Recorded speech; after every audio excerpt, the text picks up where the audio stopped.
नमस्ते बिहार और मैं हूं आपके साथ सोनाली सिंह। और इस वक्त की बड़ी खबर पटना सिटी से, जहां चंदा विवाद में दो गुटों में जमकर मारपीट हुई है। पटना सिटी से बड़ी खबर आपको बता रहे हैं, जहां पर चंदा विवाद में दो गुटों में जमकर मारपीट हुई। रोड़ेबाजी और फायरिंग में 3 लोग जख्मी बताए जा रहे हैं। घायल ई रिक्शा चालक की हालत फिलहाल गंभीर बताई जा रही है और जांच में सिटी एसडीपीओ और डीएसपी आलमगंज के रोडमी शिकार टोली की ये पूरी घटना बताई जा रही है। तो पटना सिटी से एक बड़ी खबर, जहां पर चंदा विवाद में दो गुटों में जमकर मारपीट हुई, जिसमें 3 लोग जख्मी बताए जा रहे हैं। एक ई रिक्शा चालक भी गंभीर रूप से घायल बताया जा रहा है।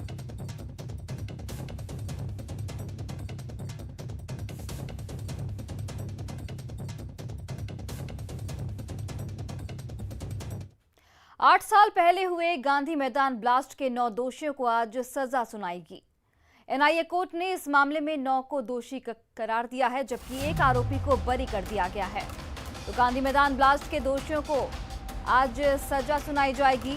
एनआईए कोर्ट ने 9 को दोषी ठहराया है। 27 अक्टूबर 2013 को नरेंद्र मोदी की हुंकार रैली के दौरान सिलसिलेवार धमाके हुए थे, जिसमें 6 लोगों की मौत हुई थी, जबकि 83 से ज्यादा लोग इस हमले में घायल हुए थे।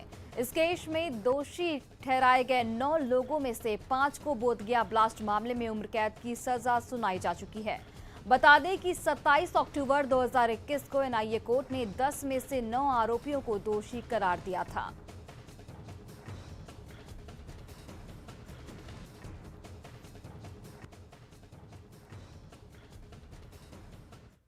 बिहार का बेटा, बेगूसराय का लाल देश की सेवा करते हुए जम्मू कश्मीर में शहीद हो गया। कल रात शहीद ऋषि रंजन सिंह का पार्थिव शरीर पटना लाया गया, जहां उन्हें नम आंखों से श्रद्धांजलि दी गई। ऋषि रंजन सिंह की ये कुर्बानी देश कभी नहीं भूलेगा।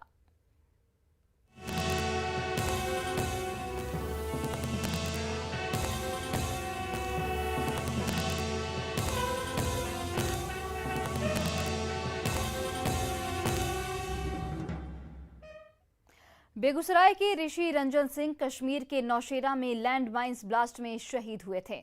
उनका पार्थिव शरीर सेना के विशेष विमान से पटना लाया गया, जहां केंद्रीय मंत्री गिरिराज सिंह, डिप्टी सीएम तारकिशोर प्रसाद और स्वास्थ्य मंत्री मंगल पांडे मौजूद थे। ऋषि रंजन का अंतिम संस्कार आज बेगूसराय में होगा। ऋषि रंजन की पोस्टिंग करीब 1 महीने पहले कश्मीर के नौशेरा सेक्टर में हुई थी। शनिवार की शाम वे पाकिस्तान के बॉर्डर इलाके में गश्ती कर रहे थे।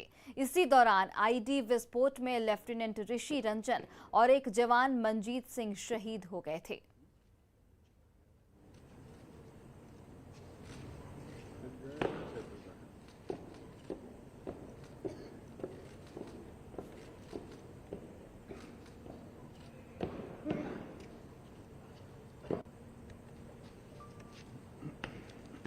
तो ये पटना एयरपोर्ट की आपको तस्वीरें दिखा रहे हैं, जहां पर कल रात ऋषि रंजन सिंह का शव, पार्थिव शरीर लाया गया और इस दौरान केंद्रीय मंत्री गिरिराज सिंह, डिप्टी सीएम तारकिशोर प्रसाद और स्वास्थ्य मंत्री मंगल पांडे इस दौरान मौजूद रहे और उन्हें श्रद्धांजलि दी। और पटना एयरपोर्ट पर मौजूद शहीद ऋषि रंजन के मामा सुदर्शन सिंह ने कहा है कि मौत का गम है, लेकिन देश के लिए शहीद होने पर ऋषि रंजन पर गर्व भी है। क्योंकि एकमात्र चिराग था मेरे वंश खानदान का, बहन खानदान का, लेकिन फिर देश के लिए उसके अंदर जज्बा था। इंजीनियरिंग का विद्यार्थी था वो स्वेच्छा से, मैंने खुशी खुशी से यही जॉब चुना। मरते तो सब हैं, लेकिन शहीद होने का भी एक देख रहे हैं, मतलब जो लोगों को लगता है कि हम भी शहीद हो जाएं। जब मन में वो होता है, लगता है कि हम भी शहीद हो जाएं। और बेगूसराय से हमारे सहयोगी संतोष कुमार फोन लाइन पर जुड़ गए हैं। संतोष, देखिए आज शहीद जवान को अंतिम विदाई दी जाएगी, उनका अंतिम संस्कार राजकीय सम्मान के साथ किया जाएगा। क्या कुछ तैयारियां इस वक्त आप देख पा रहे हैं और कितने बजे का वक्त दिया गया है अंतिम संस्कार के लिए? बिल्कुल, देखिए जो जानकारी मिल पा रही है, देर रात जब शहीद का शव अपने घर पर पहुंचा, उसके बाद यहाँ परिजनों को, आर्मी के जवानों के द्वारा परिजनों को सब सुपुर्द किया गया। और उसके बाद अभी जो है शहीद के शव को जेडी कॉलेज के प्रांगण में लाया गया है, जहां बड़ी संख्या में लोग मौजूद हैं और अपने जो शहीद हैं उनको उनका दर्शन कर रहे हैं। इसके बाद जो है 2 घंटे यहाँ अंतिम दर्शन के लिए सबको रखा जाएगा। उसके बाद फिर यहाँ से सिमरिया के लिए प्रस्थान किया जाएगा, जहाँ उनका अंतिम संस्कार किया जाएगा। इस मौके पर केंद्रीय मंत्री गिरिराज सिंह भी मौजूद रहेंगे और कई और शख्सियत के आने की भी संभावना है। जी चलिए संतोष, बहुत बहुत धन्यवाद तमाम जानकारियों के लिए। और इस वक्त की बड़ी खबर सीवान से, जहां अपराधियों ने घर में घुसकर गोली मारी है। गोली लगने से एक युवक की इस दौरान मौत हो गई। 26 साल के एहसान मलिक की मौत हुई है। सीवान से एक बड़ी खबर आपको बता रहे हैं, जहां पर अपराधियों ने घर में घुसकर एक युवक को गोली मारी और गोली लगने से युवक की मौके पर ही मौत हो गई। 26 साल के एहसान मलिक को गोली मारी गई और गोली लगने से मौके पर ही मौत हो गई। मामूली विवाद में घर में घुसकर गोली मारी गई और गोली मारने के बाद अपराधी फरार बताया जा रहा है। सराय थाना क्षेत्र के पुरानी किला पोखरा की ये पूरी घटना बताई जा रही है।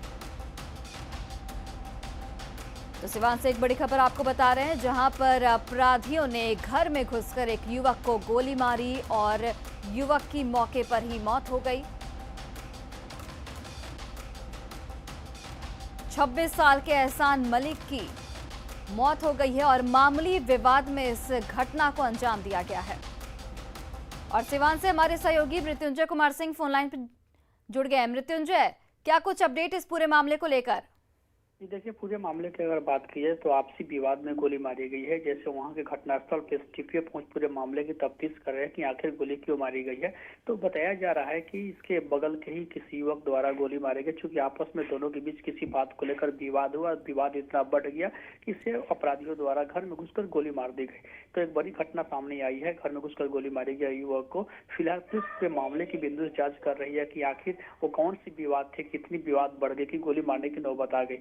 तो देखा जाए तो जिस तरह से गोली मारी गई है तो उस मोहल्ले में, इलाके में दहशत का माहौल है और पुलिस पूरे मामले की जांच कर रही है। चलिए मृत्युंजय, बहुत बहुत धन्यवाद तमाम जानकारियों के लिए। पश्चिम चंपारण के नरकटियागंज में मदरसा के क्लासरूम में एक नाबालिग लड़की का शव बरामद किया गया है। परिजनों ने दुष्कर्म के बाद गला दबाकर हत्या की आशंका जताई है। घटना शिकापुर थाना क्षेत्र की है, जहां शनिवार की देर शाम युवती किसी काम से बाहर निकली थी, लेकिन रात तक वो वापस घर नहीं लौटी। बाद में गांव के एक व्यक्ति ने मदरसे में लड़की का शव देखा, जिसकी जानकारी परिजनों को देगी। लड़की के शव पर कई जगहों पर चोट के निशान पाए गए। वहीं पुलिस इस पूरे मामले की जांच में जुट गई है। पोस्टमार्टम रिपोर्ट के बाद ही रेप की पुष्टि हो सकती है। फिलहाल इस पूरे मामले में अज्ञात लोगों पर केस दर्ज कर लिया गया है। पे पुलिस ने सत्यापन किया और वहां पहुंच के सबको पोस्टमार्टम के लिए भेजा और एफआईआर दर्ज करके अग्रतर कार्रवाई की जा रही है। मेडिकल रिपोर्ट आने के बाद ही इस संबंध में कुछ कहा जा सकता है। और देखिए, अररिया में 3 विदेशी युवतियों की गिरफ्तारी की जांच लगातार जारी है। ये पता लगाने की कोशिश की जा रही है कि भारत आने का उनका मकसद आखिर क्या था और उन युवतियों को भारत लाने वाले युवकों को गाइड कौन कर रहा था।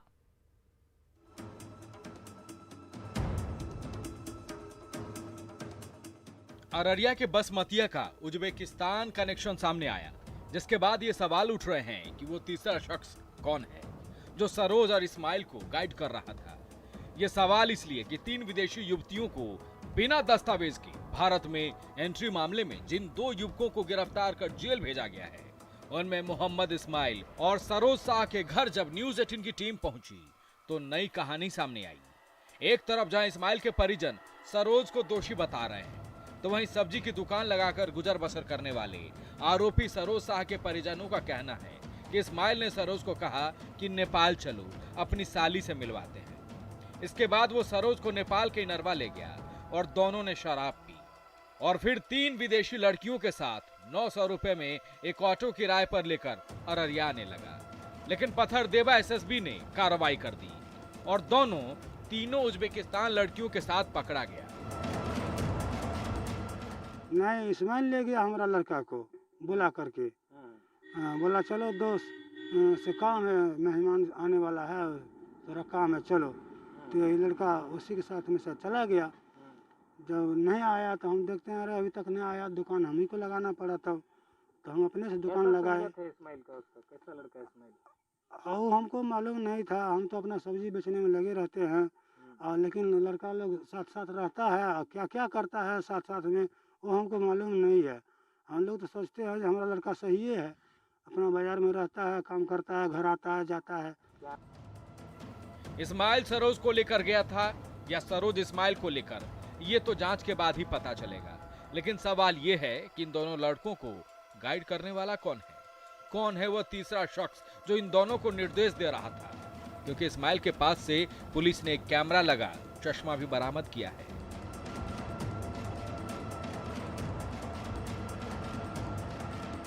न्यूज़ 18 के लिए अररिया से सतीश की रिपोर्ट।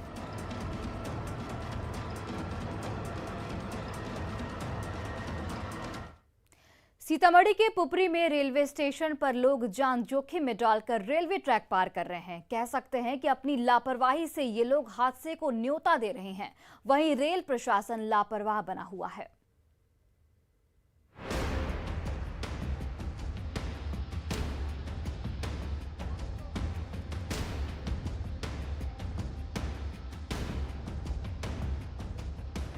ये तमाम लोग कोई खतरों के खिलाड़ी नहीं हैं और ना ही इन्हें खतरों से खेलने के लिए कोई टास्क मिला है।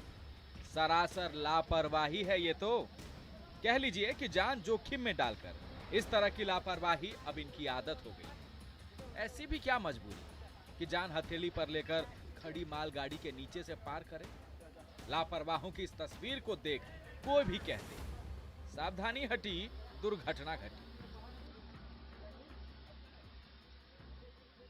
ये इस पे बहुत सारा आवेदन पड़ा, बहुत सारा आंदोलन हुआ, न कोई पदाधिकारी है, न कोई प्रशासन है। आम नेता सब भी वादा खिलाफी इस पे बहुत सारा करते हैं। अब यहाँ ये पुपरी बस्ती है, 12,000 की आबादी वाला बस्ती है, जो इनका मुख्य रास्ता बाजार से जोड़ने का यही है। अब इस कारण से लोग वेट करते हैं। यहाँ कई सारे हादसे भी हो चुके हैं, लोग कट के मर चुके हैं। अभी 6 महीने पहले एक मवेशी भी कट गया।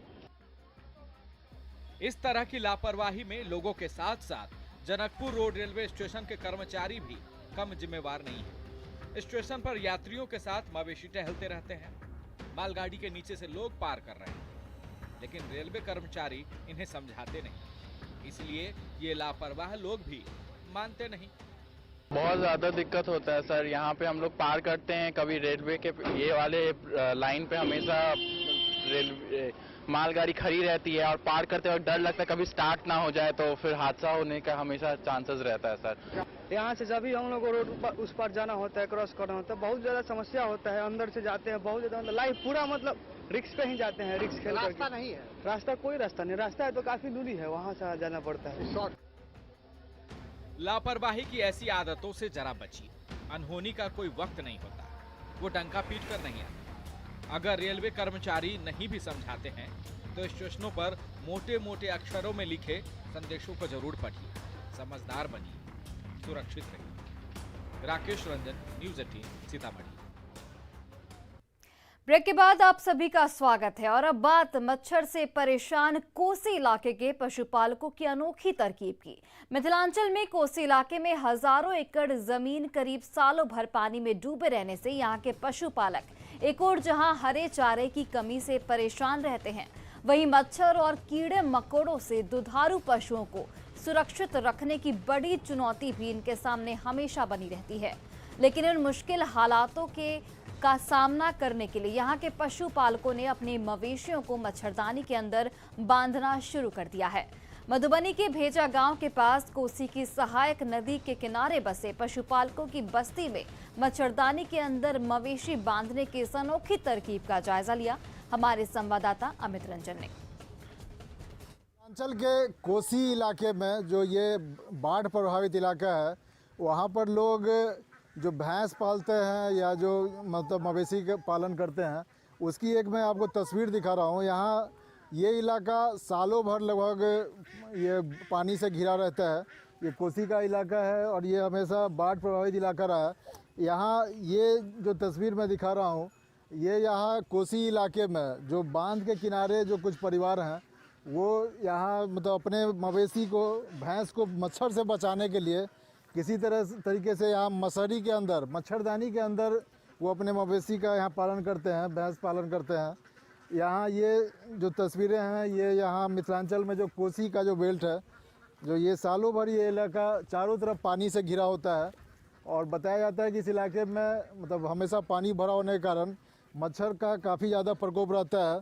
और ऐसे में यहाँ जो किसान हैं या जो पशुपालक हैं वो अपने मवेशी को या मालजाल को मच्छर से बचाने के लिए और बीमारी से बचाने के लिए ये मच्छरदानी के अंदर किसी तरीके से यहाँ देखिए कैसे यहाँ अभी बताया जा रहा है कि अभी तो कुछ मवेशी बाहर जो चरने के लिए अभी बाहर उनको खोला गया है, लेकिन अभी जो यहाँ जो भैंस है और ये जो पारा है ये सब अभी मवेशी के अंदर बंद है। हमारे साथ जो कुछ यहाँ जो पशुपालक हैं, जैसे की नाम भेले अपने के? रंजीत मुखिया। तो रंजीत जी जना अहाँ सबके थी हमेशा मतलब भैंस के अहिना के बचबे छे मच्छर? नहीं, हाँ, हमेशा एना ही रहे छे, सालों साल। अच्छा, की अपने की नाम छी? प्रभु मुखिया।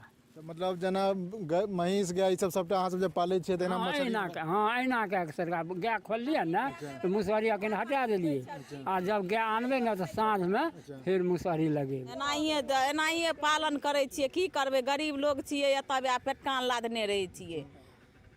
जना और अहाँ के सबके जना जीवन यापन के यह छे मवेशी पालन या खेती बाड़ी? खेती बाड़ी किछो नहीं छे, हेबे केचली काट के खीबे छिए आ सरकार लिख के ले जाए छे, कुछो नहीं दे छे। चारों तरफ यहाँ जो कोसी और उसकी जो सहायक नदियाँ हैं तो यहाँ सालों भर इस इलाके में मतलब पानी पूरा भरा रहता है और हजारों एकड़ ज़मीन यहाँ पानी में डूबा होने के कारण इस इलाके में मवेशी को चराने के लिए उसके चारे की भी व्यवस्था काफ़ी मुश्किल से हो पाती है। किसी तरह ये जो किसान है यहाँ ये जो केतली जो बताया जा रहा है कि पानी के अंदर जो है उससे ही किसी तरह चारा बनाकर अपने मवेशी को खिलाते हैं और मच्छर से बचाने के लिए ये आप देख सकते हैं कि यहाँ मसहरी के अंदर जो मच्छरदानी के अंदर भैंस का या और भी जो गाय है जो उसका जो पालन करते हैं लोग मच्छरदानी के अंदर रखते हैं। अमित रंजन, न्यूज़ 18 मधुबनी। वहीं देखिए बगहा में 2 जगहों पर मगरमच्छ दिखने के बाद लोगों में अफरा तफरी मच गई। पहली घटना रामनगर की है जहां एक स्कूल के पास तालाब में मगरमच्छ दिखने के बाद लोगों ने वन विभाग को इसकी सूचना दी, जिसके बाद वन विभाग की टीम ने आम लोगों की मदद से कड़ी मशक्कत के बाद मगरमच्छ को पकड़ा। वहीं दूसरी घटना सखुआनी पंचायत के सिंगाही गाँव की है जहां नाले में एक मगरमच्छ को देख लोग दहशत में आ गए। मगरमच्छ की सूचना पर वन विभाग की टीम पूरे सामान के साथ पहुंची। मगरमच्छ को पकड़ने का कई घंटे तक प्रयास किया गया। नाले में जाल डाला गया, बॉक्स की भी मदद ली गई। बावजूद इसके नाले में दिखे मगरमच्छ को पकड़ा नहीं जा सका, जिसके बाद लोगों को सावधान रहने और खेतों की ओर जाने से मना कर दिया गया। और फिलहाल इस बुलेटिन में बस इतना ही। आप देखते रहिए न्यूज़ 18 बिहार झारखंड।